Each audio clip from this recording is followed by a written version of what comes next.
Hello everyone, it is I, Darkvice 1. And I am Nuadacube, Austin. And as you know, we are the Retro Raiders, and today we are going to be talking about some new pickups we got, and just discussing this beautiful beast that I picked up recently. On this episode, number 1, Retro Rambling. Alrighty, Sean, so where do we begin? So as you can see, I picked up the Darkvice one cabinet. And look at this bad boy. What can we say about it? I know, it's so beautiful. Like, I love the artwork on it, like on the sides, the top here, even just like on the arcade board itself. You see, you look at this machine, and what does it say to you? For me, it says nostalgia because, I was born in 92. Yeah, these games were already out, but whenever we'd have birthday parties at like Chuck E. Cheese kind of places, they'd always have this machine. Yeah. And, it's something that, when you're younger, I think we all have this dream of having an arcade machine. Yeah. And Arcade 1-Up definitely brought that to the table. And you can play these games on other consoles. One thing I gotta compliment them on is the build quality. Like, it's really nice. Like, it feels sturdy. Like, it doesn't shake and stuff. No, yeah, definitely. And you can play these games on other machines too. Yeah. But on Super Nintendo, you look at Super Nintendo. Turtles in Time for Super Nintendo. Now, comparing these games to these two, yeah, the Super Nintendo was a pretty powerful system for the time. But yeah. Can we even compare these games? I mean, they're very comparable. Yeah. Graphically, but obviously, this game's gonna have better sound. Better pixel quality. Yeah. Yeah. And if you look at the NES game, it has a bit of a blurry effect over everything. Yeah. Whereas you look at the arcade version, it's so much clearer, so much more pixel perfect. Yeah, no, the one thing that really stuck out to me yesterday when we were playing this arcade cabinet was the audio quality. I was like, oh my gosh, it's so crystal clear. It's really nice, Also, when you listen to a lot of the complaints that people have had about the first two waves of cabinets that they released, the screen quality was definitely an issue, but no, this screen is beautiful. Yeah, the colors pop out. I'm sure the video is not doing it justice, but this looks so good. It's something you gotta see for yourself and experience for yourself, And the way it's mounted like this, yeah, kind of like an old school, monitor. yeah. It kind of looks like an old, it's not an old school monitor because obviously it's a flat screen. But it kind of gives you the vibe that you're looking at this is the way it's mounted. This is a great option for people who don't have a lot of space in their house, but they would love to have an arcade machine. Yeah. I mean, this is a perfect product to go with. It works perfectly fine. The parts are replaceable. You have to actually assemble it on your own, which is kind of the tough part of buying it. If you've ever assembled a piece of IKEA furniture, then it's nothing really that different. Yeah. Really, all you have to do is build the frame, read the instructions, and this time they're not in a language you wouldn't be able to understand. But overall, just for the arcade cabinet in itself, does it feel like playing an actual arcade? It gives you the feeling of playing an arcade because you're standing up and playing it. The only thing is, unfortunately, the sticks get a little wobbly. When you first get the arcades, it's nice and tight and they don't have a lot of give. But after a few rounds of gaming, I've noticed that they've been getting you break into them basically. A little looser, a bit more than the other arcade sticks. Some of these, have a little give. This one, surprisingly, doesn't really have much give at all. But then you have Mikey, which is the one that has the most give. By the way, Sean, how many games does this arcade cabinet have? It has 2 games. It has the first Teenage Mutant Ninja Turtles game, as well as Turtles in Time, which you're seeing right now. Awesome. Back to the arcade sticks. The one thing also I noticed was as you get playing them, the ball on the top gets loose. So sometimes you'll have to screw it back in. Yeah, I went to I think I told you this when I went to Walmart and the first time I saw this cabinet. They had all the ball tops, so I was nice. But when I was picking this one up, all of them were gone. The ball tops were completely missing. Oh my gosh, at the demo? Yeah. Oh my gosh, that's hilarious. So I tried playing it without the ball top. It's almost impossible. So we beat through the first game. Yep. The second game we're still working on.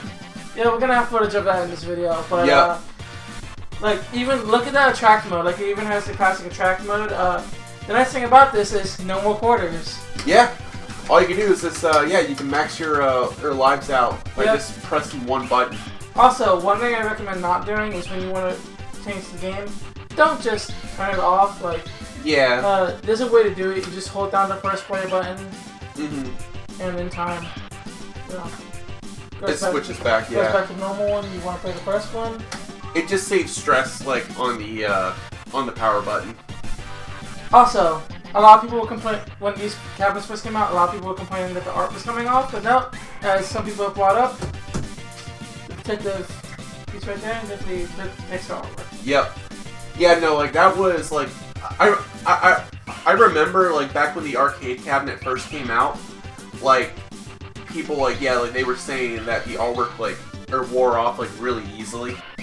Yep. See, if you get one of these, like I have the NES version of the first game, and then obviously, as you see, I have the Super Nintendo Heroes of Time. But there's one game that unfortunately is not on here, and that's because it was not released in the arcades, and that is Hyperstone Heist. It's actually a pretty rare game. You can get reproductions, but they're pretty cheap. Yeah. But this is probably the only game that if you have this and you have those two games, this is the only game that we're probably gonna go back to. Yeah.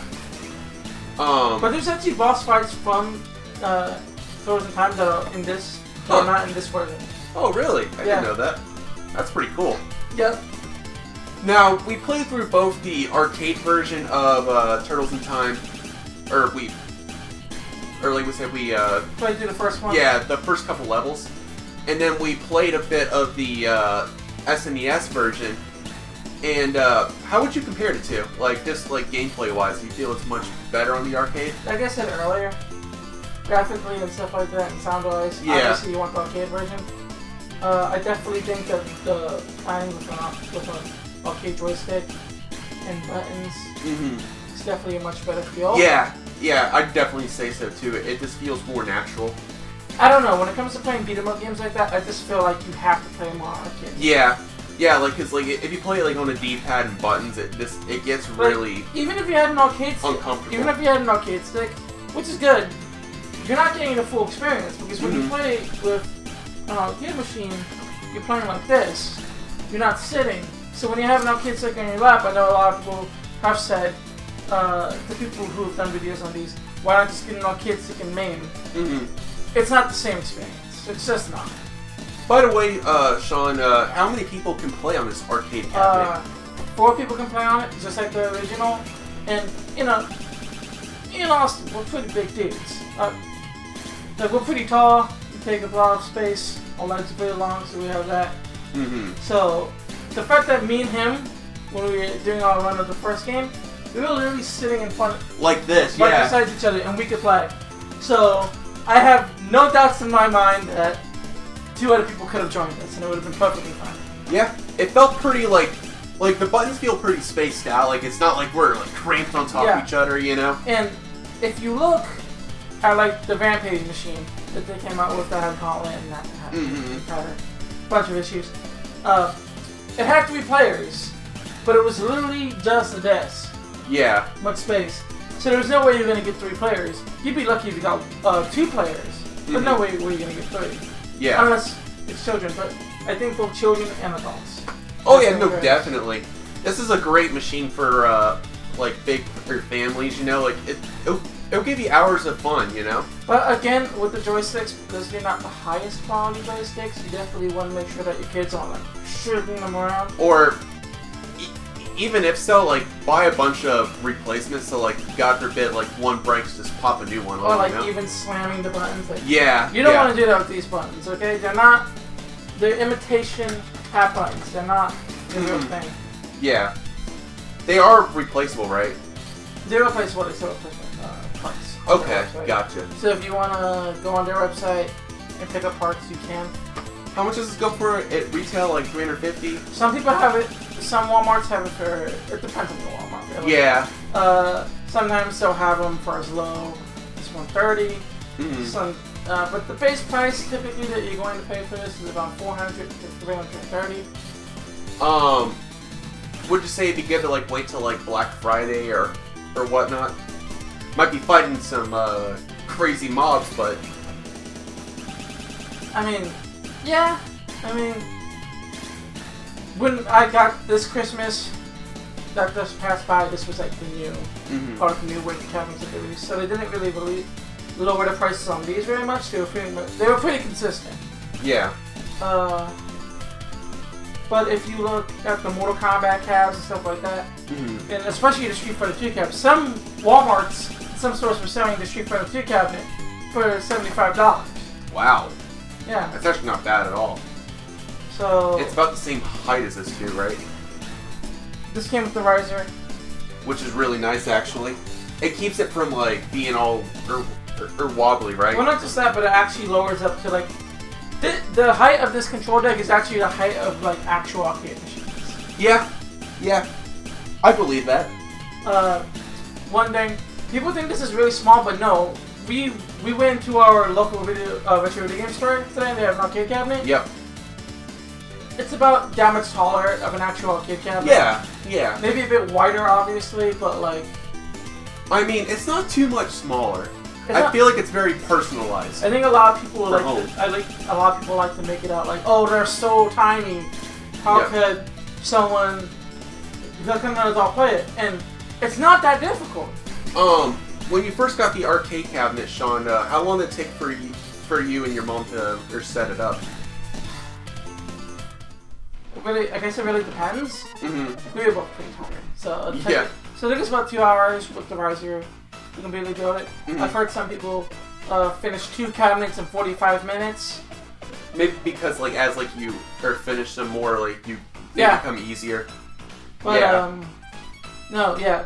the build quality of this thing, it's pretty sturdy. Oh yeah, no, like, and this is like wood, right?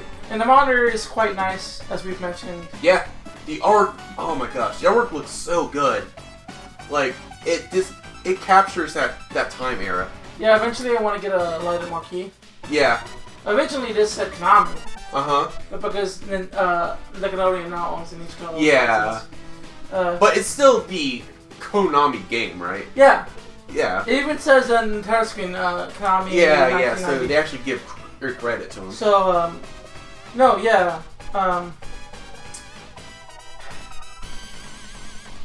it's nostalgic to own something like this. Yeah, I say so. This actually, the control deck actually has real team molding on it. Oh wow, nice. It's a pretty good weight too. Like, especially the team. Well, this one's probably heavier than most of the other cabinets because it has this big control deck. Assembly is relatively easy once you get it down. I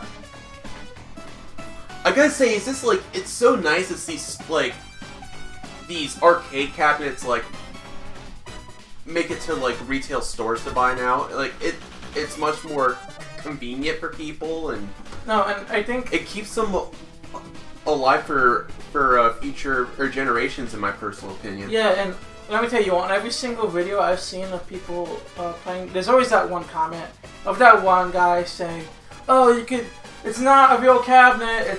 It's not worth $2,000, and it's not full sized." And I'm like, dude, if you want to spend that much money and potentially hurt your back trying to carry that with a friend, that's on you. That's Knock yourself out. But not everyone has that kind of ability, and not everyone has the space. Yeah. And I think one of the things is, for a while, having an arcade machine was kind of like a badge of honor. Like, I have an arcade machine, most people don't have one. Yeah. So, these are consumer arcade machines, okay? Yeah. They're not for you. They're for the average Joe who just wants their own cabinet, but doesn't have the space for it. Yeah.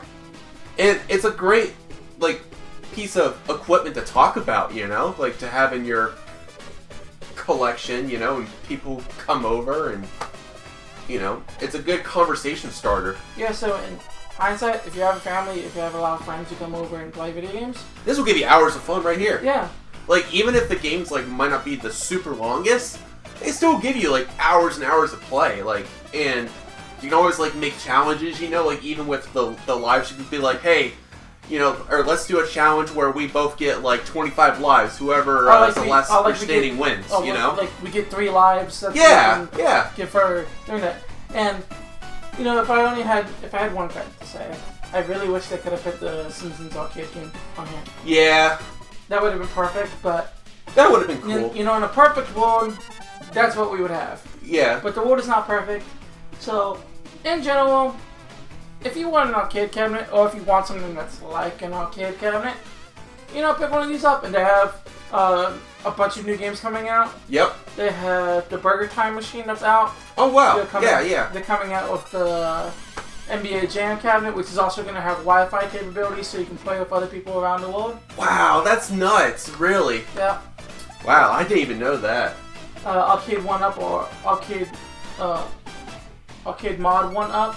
Arcade Mod Up, or something like that. I don't remember. That's one thing I really like about Arcade or 1-Up. You know, like they actually listen to their. They listen to their fans. Yeah. Because they're fans of these arcade games just as much as the people buying these machines. Yeah. Like back when they first launched their first batch of these out without the protector for the pad here. Like fans backlash were saying like how much like their art was like wear and tearing and stuff. Yep, so here's what they did. They gave people an entirely new piece of artwork, and they gave them the protector. And then in the future releases, they started or launching them with it. Yep. And as opposed to the original releases where they had only 3 settings, no sound, mid, and high. It's like a TV. Yeah. It gets super loud. Oh, and of course we can't talk about this cabinet without talking about the controversy about the opening theme, because this is not the original. This is a remake of the original. Opening. Okay. So that's why they're completely different. Yeah. Huh. I guess licensing issues. Huh. I never knew that. Interesting. Yeah. So, want to move on to our pickups? Yep. So, alrighty, Sean, we're back. So, what are we doing next? We're going to show off some of the pickups that we talked about. I already picked up one thing. I brought this up in the Dreamcast video that I wanted to get this game because this was the last Dreamcast game I wanted to get for the collection. And I also said that it was the only game that can compare in quality these guys are Arcadia. It's upside down. And that is Grandia what game? Nice. Yep, I've been wanting this game for a long time, so to be able to finally get it definitely means a lot. I've seen it a lot at the store, but you know, I always. And this game's very special because why? It's the final Dreamcast game for my collection that I wanted. Until you see some other Until I see something else that I want. Right now, I've pretty much got all the Dreamcast games that I want. Yeah. Nice. Alright, so is that it for you? Yeah, but you got something incredibly special. Oh, yeah. So, we've been talking about getting this for quite some time, actually. Shoot, it's been like a year and a half we've been saying, hey, we're gonna get this, we're gonna get this. No, ever since you got your Sega Saturn one. Yeah. So, anyways, I got in contact with a Facebook marketplace seller, and they were selling this game system for $25. Yep. And apparently it's been in storage in their room for a while, and it didn't come with the controller or the cables or whatever. But anyways, that system is the SNES. Yeah. I actually got them to go down to $20 for this. Just like at our local rental store, this goes for like $70. I showed Sean, he was like, wow. Yeah. I thought it was funny because the price was $69. Oh yeah. But, so I didn't get all the cables I needed with it because of my financial situation currently, but I did get a controller. I do have the cables at home to use the system. I'll just have to take from my other systems to get this working. And I got a game, and that is Lethal Enforcers. So, with that said, I now have an SNES in my game collection, so I'm pretty happy about that. Now let's talk about Lethal Enforcers on the Super Nintendo. Oh boy, where do we start? Lethal Enforcers on the Super Nintendo. I have it on Genesis. I also have it on PlayStation, but I'm not going to put it out right now. Yeah. comparing the two 16-bit versions of this game, I think it's safe to say that while the Super Nintendo is definitely more forgiving in a lot of aspects, I definitely still think that the Genesis version is farther. Yeah, same. I mean, this is still a really fun game. Like, don't get me wrong. Controller just dropped. Yeah. But, I mean, this game's like, it's good. It's very fun. But I feel like one thing I do gotta say I like about this game better than the Genesis version, it's much more of a forgiving game. It's I brought that up. It's also it's a more faithful version of the arcade version. Yeah. As far as graphics and music is concerned. But as far as gameplay, look, the aiming reticle on this is really stiff. Mm-hmm. Especially when using D-pad, which is what we use.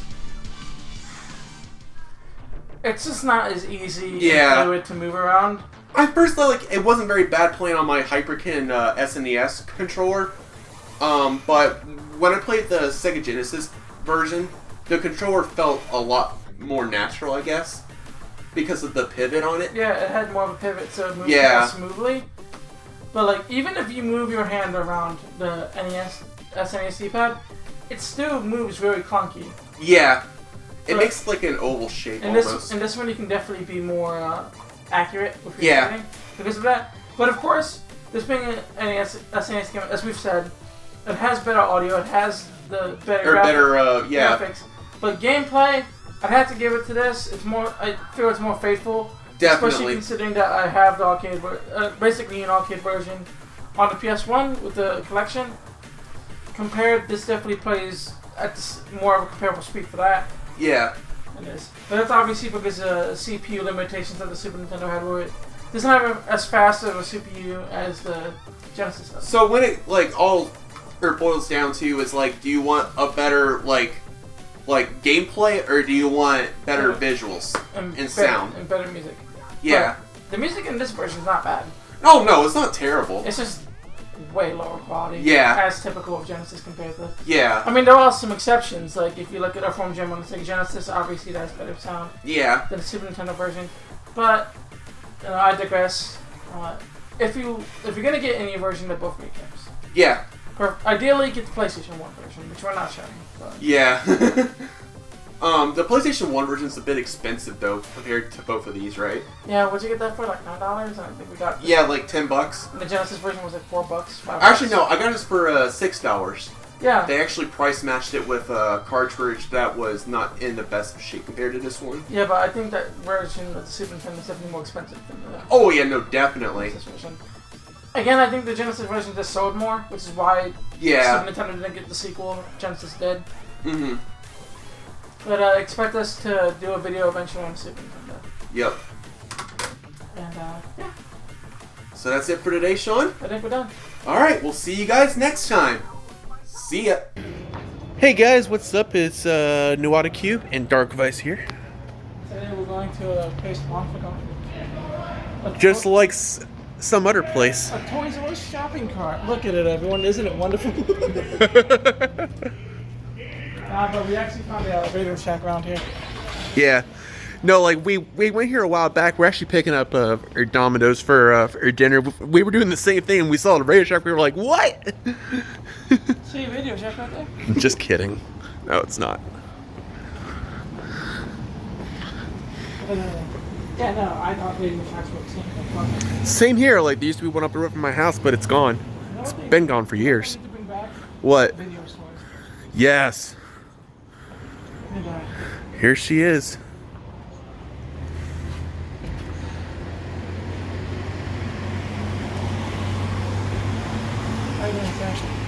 $23.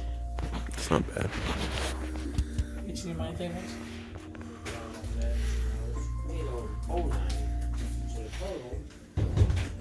Someone speaker. Seriously. Wow. Oh my gosh, dude, they kept it intact. This is pretty awesome. Oh, I've connectors, dude. Oh my gosh. Wow. Go back here and just buy stuff that you need for certain cables. Dude, this is dope. Wow. This is a piece of history right here, man. fuses.